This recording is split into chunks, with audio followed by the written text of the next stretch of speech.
Live from Fargo and serving you on TV, online, and on the go. This is Valley News Live at 6.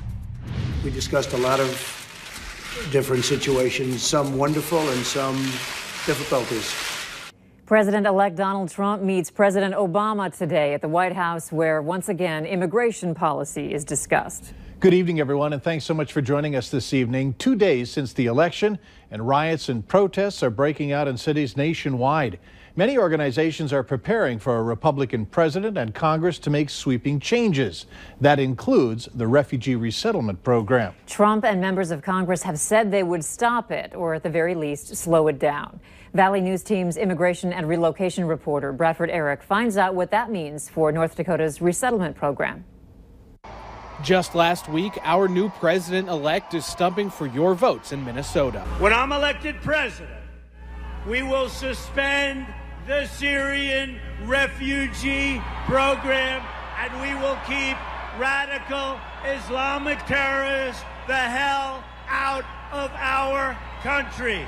And huge cheers erupt. Now that Trump's been voted in, North Dakota's lone refugee resettlement agency says changes are coming, but they're just watching and waiting for now. If Congress and the president ends federal funding for the program, will you be able to continue the program here?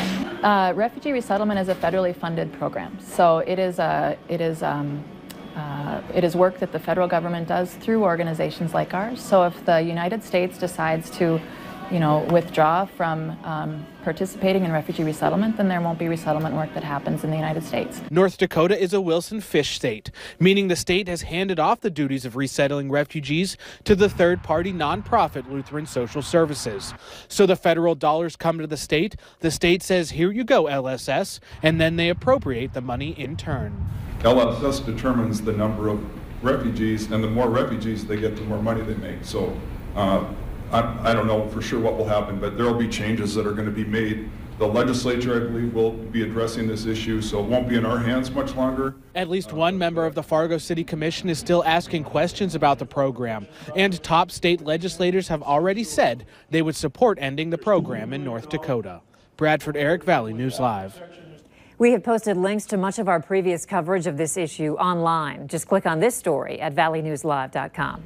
We just wrapped up a major election, and the Fargo School District is already preparing for an upcoming vote. On March 7th, voters will be asked to reapprove its specified mill levy authority. It would give the district full taxing authority on roughly 127 mills. Valley News Team's Christine Stanwood runs through what this means for taxpayers. Christine? Mike, Andrea, first off, a mill levy is a means at which tax levels are set. Back in 2002, Fargo voters decided on a mill levy that exceeded the state cap. 7 years later, the state made districts go back to voters to allow the higher levy. In 2014, Fargo voters said no. So what the district has had to work with is less.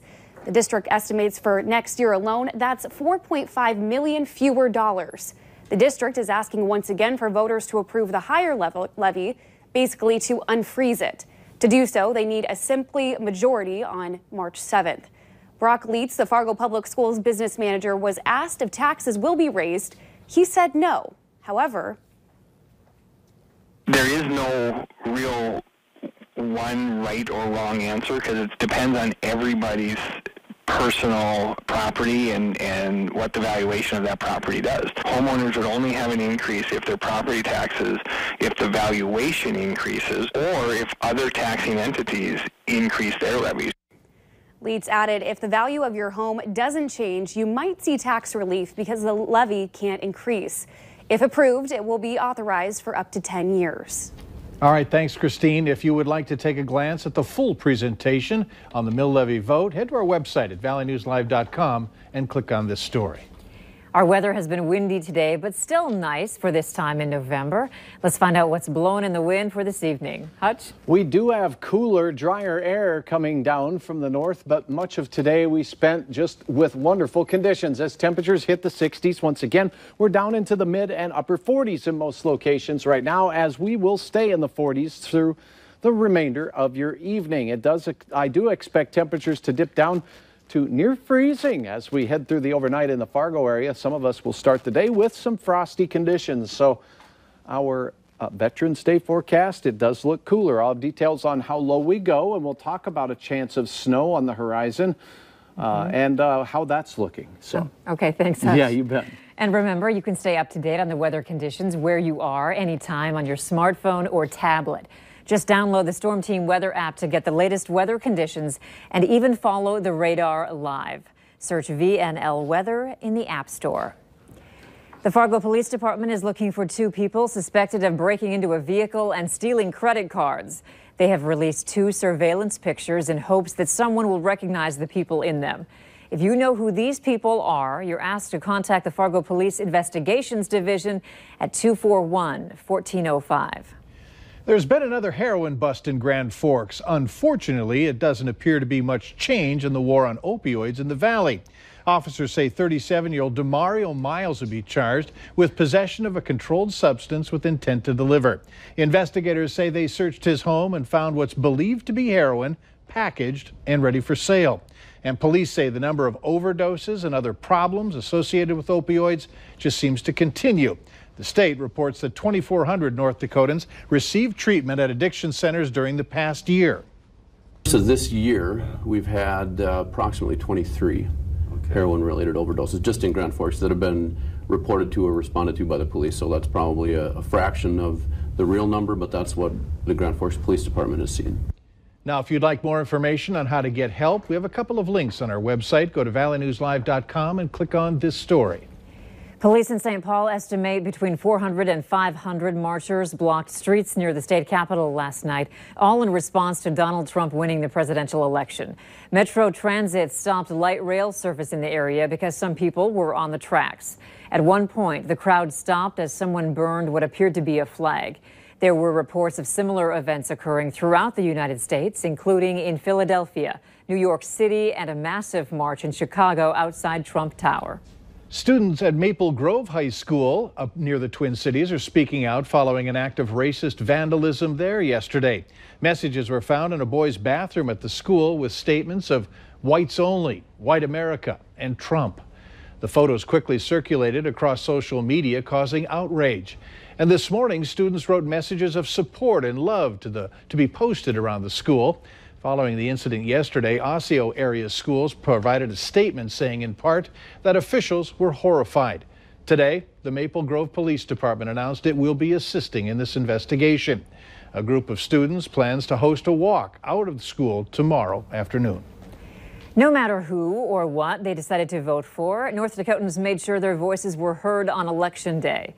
The North Dakota Secretary of State's office says a new record was set when it comes to the number of people who voted. 348,886 ballots were cast on Tuesday. North Dakota has 570,955 eligible voters, breaking the previous record set in the 2012 general election. But it appears that's simply due in part to the rising population in the state.